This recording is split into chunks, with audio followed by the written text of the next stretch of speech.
Всем привет, вы на канале Пользанет основном, и меня зовут Саня. Здесь у нас только подробные обзоры с целью сэкономить вам средства. И сейчас вы видите съемку, собственно, на Poco X6 Pro, который продается уже практически год. То есть, да, скоро у нас выйдет Poco X7 Pro, и интерес у вас к нему может быть по нескольким причинам. Первое, разумеется, что они могли подтянуть в Dimensity 8320, это его процессор Ultra. Это подтянули ли они съемку, а процессор, как говорится, участвует. Вот вы сейчас видите, и по мне очень даже неплохо. И второе, это то, что больше 100 подобных обзоров есть на канале Польза Лайв. Я выгружаю на основной канал подобное довольно редко, но сейчас есть в этом смысл. Объясняю, какой. Первое. Скоро выйдет Poco X6 Pro, X7 Pro. Я думаю, что через месяца полтора точно они его представят, потому что Redmi K80 уже продаются, а K80 Pro то же самое. Я их уже заказал, и, скорее всего, они и будут прародителями, они супер-мега, как всегда, бестселлеры. Второе. Есть ли смысл вообще менять смартфон на супер новинку, которая выйдет через месяц? Увидим. Но насколько хорошо вас будет устраивать съемка на этот аппарат, а это все-таки была его, я считаю, самая слабая сторона на момент выгрузки, это камера. Вот сейчас вы можете для себя оценить. То есть для чего чаще всего мы используем смартфоны? Вот для такого примерно. Сейчас никакой дополнительной стабилизации не подключено. Сейчас включен HDR и съемка в 4К 30 FPS. И по мне это самый большой минус его за 22 тысячи рублей. Почему 22? Потому что сегодня, точнее вчера, на распродаже, которая началась, она еще будет где-то неделю, он стоил 20-ник, 22 600. И M6 стоил 15, Poco M6 это их одна линейка, и X6 стоил 19,7. Да, это в рублях вроде бы и не весело, но если это считаешь в долларах, они выходили на рынок, у них была цена чуть ли не 300 баксов, у Poco X6 Pro прошло 10 месяцев, цена становится 200 долларов. И за 200 долларов уже есть смысл порассуждать. Да, здесь нет защиты от влаги топовой, она IP54, но у меня, в отличие от других блогеров, тонут почему-то только BBK-евские девайсы. Это всякие Oppo, Realme и остальные. И Vivo. Xiaomi-шные у меня ни разу не тонули, хотя был блогер, у которого Xiaomi какой-то тонул, и потом его меняли. Если говорить про мощность, мощности здесь все еще достаточно, больше 1 миллиона баллов в Antutu, но я сразу сделаю небольшой экскурс в историю. У меня есть еще смартфон под неймингом Poco F3, и его 1 миллиард %, потому что я им пользуюсь до сих пор, смотри как, его убили прошивкой. То есть, если вы покупаете Poco X6 Pro, вероятнее всего, несмотря на то, что он безумно выгодный с точки зрения мощность, цена, качество, возможности, могут испортить прошивкой. Вот так он сможет снимать 4К 30 FPS, да, довольно сильно тормознул, но с другой стороны, почему бы нет? Разумеется, максимальный зум давайте. Разумеется, здесь есть ультраширик, но он никакой, так же, как и никакая фронталка, никаких 4К нет. А если говорить про, допустим, какие-то супер фишки, нет, здесь Type-C-шник, USB-C версии 2.0.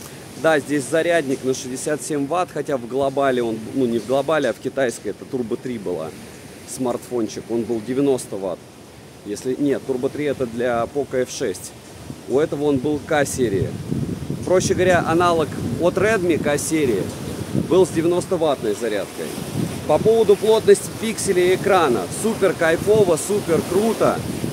Почему? Потому что здесь она субфлагманская, 446 ppi, и по большому счету больше и не надо, максимум там 500.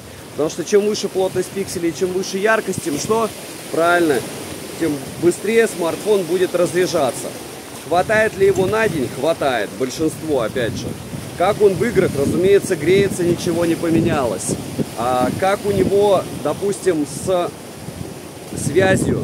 Особых проблем не было, а самая магия в этом смартфоне, смотрите, когда мы рассуждаем про, допустим, я фанат бренда iQOO, но не всех их трубок, у них заблокирован загрузчик, кто понимает, тот понимает, и у Vivo тоже.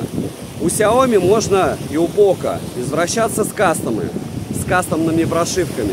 То есть, если тебе хочется прям повеселиться, ты сможешь. Потом еще плюсы, в принципе, любых Poco. Вот смотрите, как он снимает. Нет 60 FPS 4К, это очень плохо. Я в самом начале это сказал. Но опять же, в 20-ник у тебя будет 4К 60 FPS только на смартфонах от третьих эшелонов.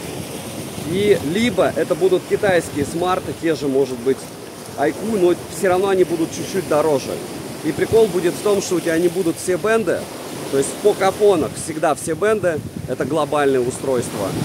А у, получается,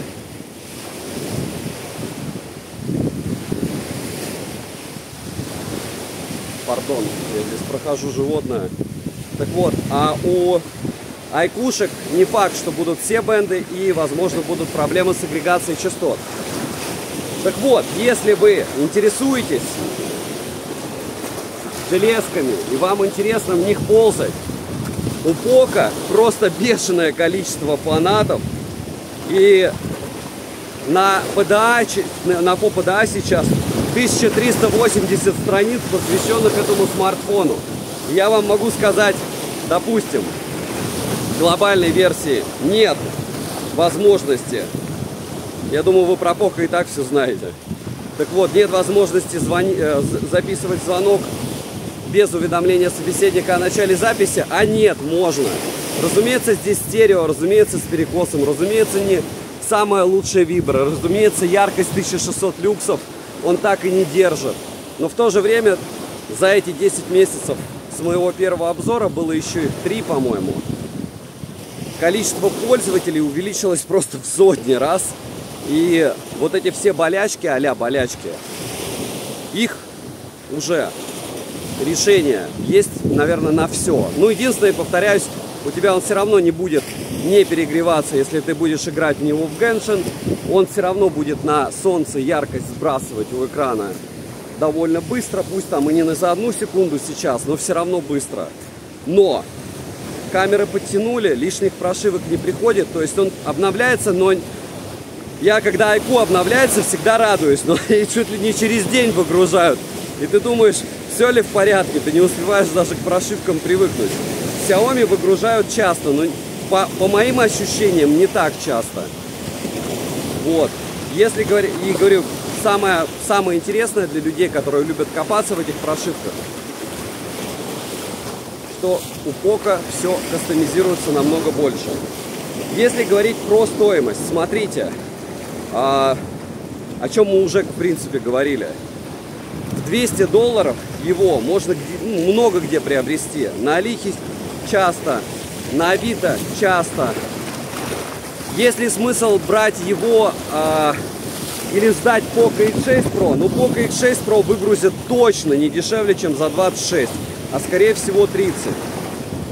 Если говорить про, допустим, конкурентов, iQOO. iQOO очень хорошие конкуренты у него. То есть третьи эшелоны, всякие Tecno, Infinix, однозначно я бы не советовал. Но всякие iQOO, Neo 9, до этого можно было приобретать. Опять же, он уже тоже старый. У меня уже Neo 10 и Neo 10 Pro на руках. Да, скоро на них будут обзоры. И ценник на них, соответственно, другой. То есть один там 30 с копейками, второй под 40, по-моему, даже больше.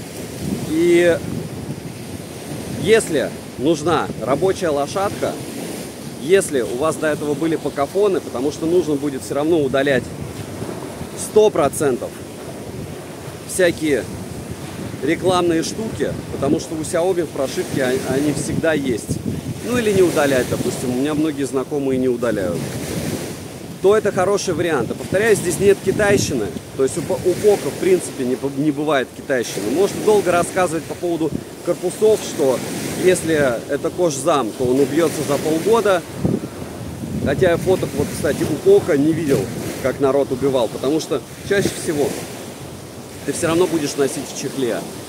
Если говорить про, допустим, аксессуары, нет, здесь нет никаких таких супер фишек, как в CMF.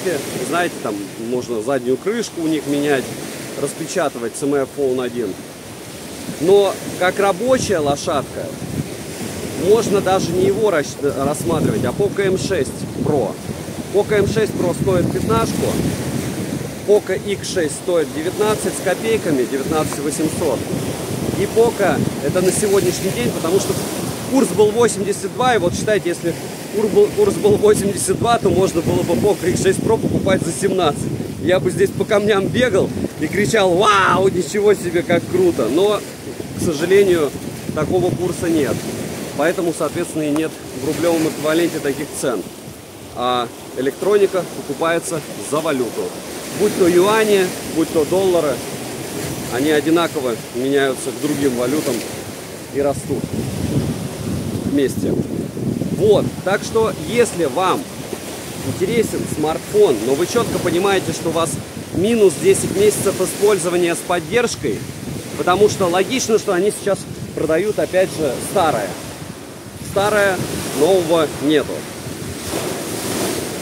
Новое появится, я думаю, не раньше, чем через месяц. Скорее всего, в январе-феврале они их представят. Но там будет уже другой класс устройств. То есть это все-таки устройство эконом-класса в первую очередь чем? Съемкой. Вот вы ее сейчас и видите.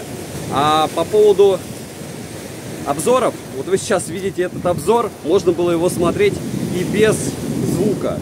Потому что я этим обзором пытаюсь привлечь вас к каналу Польза Лайф, и вы можете посмотреть, как в более чем сотне смартфонов в тех же условиях справлялся основной модуль. И не важно, что говорят, знаете, там тени, белый цвет, там баланс белого, экспозиция, как меняются камеры. Главное, как вы это видите. То есть кто-то потребляет на телевизоре контент, кому-то нужно монтировать. И вполне возможно для ваших целей и задач при правильном свете, при правильной постановке, даже это в 4К 30 FPS, вот смотрите, я встал. Нормальная же картинка. Вот она в чем магия. Если ты четко понимаешь свои сценарии использования железки, ты можешь для себя прикинуть, она тебе нужна или нет. И призывать вас бежать, покупать Poco X6 Pro, M6 Pro или X6 я не буду. Почему? Потому что у всех проблема с датчиком приближения. Кто знает, тот поймет, кто не знает, вот вы когда к уху прикладываете, чтобы блокировался экран, не было сенсорной области, чтобы она темнела, когда вы разговариваете. Вот у смартфонов как этот, с виртуальным датчиком приближения, его там калибровать надо, привыкать, еще что-то. А у физического датчика, который, наверное, стоит чуть-чуть дороже, у него проблем нет. Ты можешь лежать и так же делать. Вот если совсем на пальцах, я пытаюсь каким-то образом ответить на те комментарии, которые мне писали в большом количестве под, получается, уже 3 обзорами на этот девайс за этот год. Это 4-й и финальный обзор, потому что следующий уже будет на K80, K80 Pro от Redmi, и потом они и будут этими нашими покафонами. Напишите, может быть, у вас в руках это устройство, и все эти, да, то, что написано оптическая стабилизация, 64 мегапикселя, еще что-то, давайте оставим рекламные слоганы в каком-нибудь другом месте.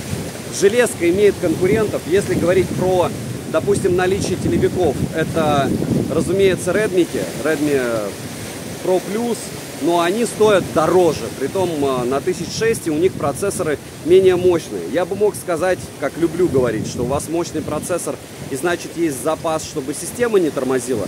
Но я повторяюсь, у меня есть Poco F3 с последними прошивками, и он лютейшим образом тормозит. Я не понимаю почему. Потому что мощности, ну, я понимаю почему. Потому что под него прошивку не делают, не оптимизируют ПО, и все. Или обновы приходят, и они его только тормозят. Так вот, что они будут делать с Poco X6 Pro, вопрос. Но у тебя всегда будет возможность, если ты интересуешься, заползти и похимичить с кастомом. Но вот на данный момент максимум я бы дал комфортного использования данному аппарату, ну, года 2. Потому что год уже прошел. И это предел. Вы это должны понимать. Разумеется, есть 5G, 2 физические симки. Разумеется, повторяюсь, миллиард просто примеров фотографий, фото, видеосъемки в интернете на него. Вспышка, там, фронталка супер убогая по центру. Но зато не капля. И аппарат, по мне, что сейчас, что до этого, выглядит даже вот в этом пластике, разумеется, не металлическая рамка, дороже, чем его конкурента. Хотя многим, опять же, внешний вид его не нравится. Подписывайтесь на канал с колоколом, подписывайтесь на Польза Лайф, смотрите подобные обзоры одним кадром, потому что мне кажется, это интересно, так как никаких дополнительных фишек, улучшений, еще чего-то нету, я просто скидываю это дело на компьютер и все. В ссылках оставлю, какие сейчас ценники, но я вас и так сориентировал. Poco M6 Pro, который я считаю лучший смартфон за свои деньги, но он когда-то стоил 12, потом 13, а теперь при курсе 110 он стоит 15. И вроде бы дорого, но ты заходишь в ритейл и понимаешь, что не так и дорого. Вот там рабочая лошадка без вообще претензий. А Poco X6 Pro это рабочая лошадка, с которой можно химичить, с которой можно ползать и с которой можно вытянуть очень много всего при желании. Опять же, повторяюсь, что когда у тебя глобалка на руках со всеми бендами, со всей агрегацией частот и такое комьюнити, при желании, если ты разбираешься в железках, у тебя будет просто волшебный аппарат. Девайсу от меня однозначно да, конкуренты, повторяюсь, еще не родились. Почему? Потому что Neo 9 очень старый, у меня уже 10. X6 Pro 7 еще не вышел, то есть это все еще не старый телефон. Но без 5 минут. Можете написать сами, чтобы вы взяли за 22 штуки сейчас. Потому что вот эти вот темы из разряда я бы докинул 3-5 тысяч, купил бы Redmi Note 13 Pro Plus. Сейчас уже выйдет Redmi Note 14 Pro Plus, Realme 13 Pro, Realme 13 Pro Plus. Это чуть-чуть другая история, это вообще совсем другая история. Потому что 10-20% это именно 10-20%. У вас 22 500, что вы возьмете? Вот и все, вот и все, потому что какой-нибудь там Realme 13 я за эти деньги точно советовать не могу. Девайсу от меня, несмотря ни на что, после всего вот этого вот 10 месяцев того, что я уже, по-моему, 3 штуки покупал, это уже 3-й смартфон. Я покупаю, делаю обзор, похожу там, продаю, покупаю, похожу, делаю обзор, продаю. И вот это последний раз. Есть вопросы, пишите в комментах, я думаю, пользователей просто миллиарды, и вам ответят, решение вы, скорее всего, найдете. В других брендах, которые мне нравятся, не всегда так, потому что они не так популярны. Повторяюсь, девайс сюда, добра и удачи вам, дорогие друзья.